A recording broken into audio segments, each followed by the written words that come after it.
नमस्कार, मैं हूं निवेदिता। शाही शौकीन राजा भैया कुंडा से निर्दलीय विधायक इस बार पहली बार अपनी ही पार्टी जनसत्ता दल लोकतांत्रिक से आजमा रहे हैं किस्मत और विरोध में है वही सपा और बीजेपी, जिनके समर्थन से अब तक कुंडा के विधायक जीतते आ रहे हैं राजा भैया।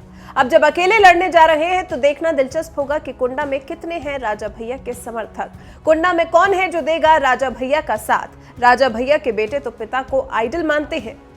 राजनीति से भी खासा प्रभावित दिखते हैं राजा भैया के बच्चे। देखिए ना कैसे पिता के साथ नामांकन करने पहुंचे थे राजा भैया के दोनों जुड़वा बच्चे। उसके बाद अब जब राजा भैया के दोनों बच्चों का इंटरव्यू किया गया तो इन बच्चों ने बेहद दिलचस्प बातें कही।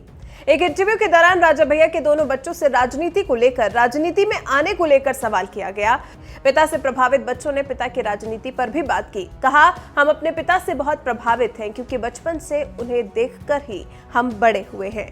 पिता की कौन सी बातों से प्रभावित होने के सवाल पर राजा भैया के बच्चों ने कहा, हमारे पिता का बोलने का तरीका बहुत अच्छा है। हमारे पिता की जुबान कभी नहीं फिसली जैसे अन्य नेताओं की बोलते समय अक्सर फिसल जाती है। हमारे पिता जनसुलभ हैं, वो समस्याओं को सुलझाना जानते हैं। हमें बहुत खुशी महसूस हो रही है कि जनसत्ता दल इस बार चुनाव लड़ रही है और सबसे बहुत देख के बहुत पॉजिटिव आंसर मिल रहा है। और कुंडा विधानसभा से तो 1.5 लाख पार का ही नारे लगा रहे हैं सब। तो राजा भैया पहली बार पार्टी से लड़ रहे हैं, लगातार निर्दलीय चुनाव जीतते रहे हैं। इसमें आप लोगों की क्या भूमिका है? पहली बार आप प्रचार कर रहे हैं? जी, इसमें हमारी तो कुछ उतनी भूमिका नहीं है, सब आप लोग की ही है। और बिल्कुल बहुत सही जी, और पार्टी से लड़ने तो और अच्छे से लड़ना चाहिए, तभी 1.5 लाख पार होंगे इस बार। तो आप भी प्रचार करने निकलते हैं?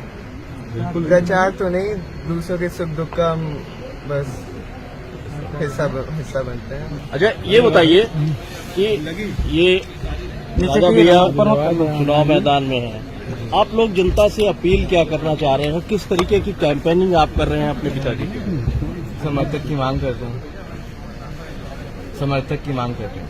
समर्थन मांग रहे हैं, लोगों के बीच पहुंच रहे हैं, आप प्रचार कर रहे हैं राजा भैया का। क्या कहना चाहते हैं आप जनता से, कुंडा की जनता से? कि जो प्यार जो उसने पिछले 25-30 साल से दे रहे हैं उसे ऐसी बरकरार रखें और हम भी अपना प्यार उनके प्रति बरकरार रखें। नवंबर 2018 में रघुराज प्रताप सिंह उर्फ राजा भैया ने अपनी पार्टी जनसत्ता दल लोकतांत्रिक का गठन किया। उसके बाद से 2019 से ही राजा भैया के बच्चे सार्वजनिक कार्यक्रमों में हिस्सा लेने लगे थे। ये दोनों साथ में क्रिकेट प्रतियोगिता की शुरुआत करने के लिए प्रयागराज के लोगों के बीच पहुंचे थे, जहां प्रतियोगिता के उद्घाटन के बाद राजा भैया के दोनों बच्चों ने कार्यक्रम को संबोधित भी किया था। इस मौके पर कुंवर बृजराज प्रताप सिंह ने फीता काटकर क्रिकेट प्रतियोगिता का शुभारंभ किया था। फिर कहा था, जनता के सुख दुख के साथ हमेशा खड़े रहेंगे और अपने धर्म का पूरी तरह से पालन करेंगे।